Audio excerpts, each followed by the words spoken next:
De la morue, de la terre huile puis du hareng, des petits goûts, des patates à manigot. S'il y en a parmi vous qui aiment ça, venez à Passepébiac, vous allez en manger.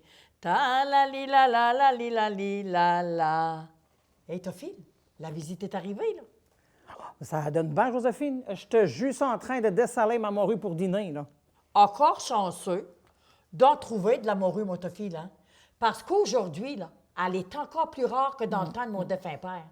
Puis tu sais comment ce qui est mort, lui? Pauvre comme la Gaspécure, puis qui a reviré toute sa vie sur ses vignons. Mais tu sais, ma Joséphine, dans le temps, là, le monde est obligé. Ça fait que la jeunesse, là, elle ne sait pas de quoi ce qui s'est passé ici, elle, mais elle va savoir un jour. T'as bien raison, mon Tophile. Mais sais-tu que cette histoire-là, là, Oui. et ça a été reconnu mondialement, ça? Bien là, c'est pas si ça a été reconnu mondialement, comme tu dis, là, mais c'est que municipalement parlant, on en connaît un beau petit bout, nous autres ici. Puis c'est pas d'hier qu'elle se pratique, la pêche à la morue à Passepéia, là. Non. C'est pas d'hier que ça a commencé, ça. Ça, là, ça a commencé par les Indiens. Les Indiens? Ben, à vrai dire, là, c'est eux qui ont donné le nom du pays Tashkibiak, qui veut dire en Micmac « batture fendue par l'eau Oui, mais il y en a d'autres des plus crédules, là, qu'eux autres disent plutôt que c'est Ipsigiak. Hein, Joséphine?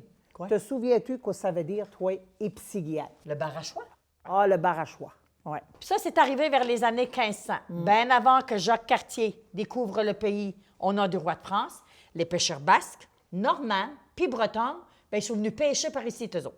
N'empêche que ça, c'est juste après la conquête, là, que la vraie pêche commerciale à la morue est venue s'installer ici, là, sur la batture fendue. Tophile, Quoi?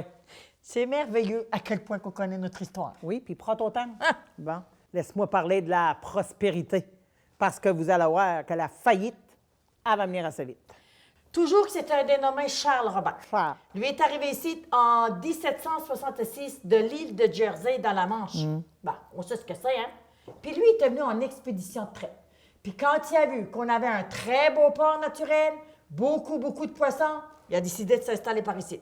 Puis le printemps suivant, il s'est fait construire une maison, des entrepôts, et ça, là, ça te tout pour surveiller ce qui se passait ici sur le banc, là. Puis l'année d'après, 1770, justement sur la côte, là, il a fait construire son empire. Il passait l'hiver avec nous autres à Passepébiac. Hein? Puis en 1774, il a fait venir de Saint-Servant et de Saint-Malo un groupe de réfugiés acadiens. Des Acadiens à Passepébiac. Il y avait petit bras. Il y avait un bateau avec des hommes dedans, là, puis il y en avait 80 Acadiens. C'était des Acadiens qui avaient dans ça. Mais le pire est à venir, Tophile. Ah, bonne guerre. 1776 et la guerre d'indépendance. Ouais. Et les corsaires américains, là, ils ont tout détruit sur leur passage. Tout à net. Même les bateaux à Charles Robert, là. Lui, il a dû s'enfermer dans son office de l'autre côté. Puis ils ont même volé ses boucles en argent de ses souliers. Il y a eu assez peur, le grand seigneur, là, qui est retourné chez lui en 1778. Puis juste pour en revenir 5 ans après. Moi, j'ai 79, pas été à l'école longtemps. 80, 89. Hein? Bon, 1783, Puis pour laisser des familles à l'abandon, à l'abandon. à subvenir par eux autres mêmes. Puis lui, là, pendant ce temps-là, là, le torieux, là, ben, il faisait profiter ses argents dans les banques de par là-bas. C'est un monsieur Philippe Gossette. Il y a joué son argent à la bourse. Ensuite, il a joué l'argent des deux compagnies. Imaginez-vous, du jour au lendemain, la banqueroute, la faillite. Avec le résultat qu'on connaît aujourd'hui.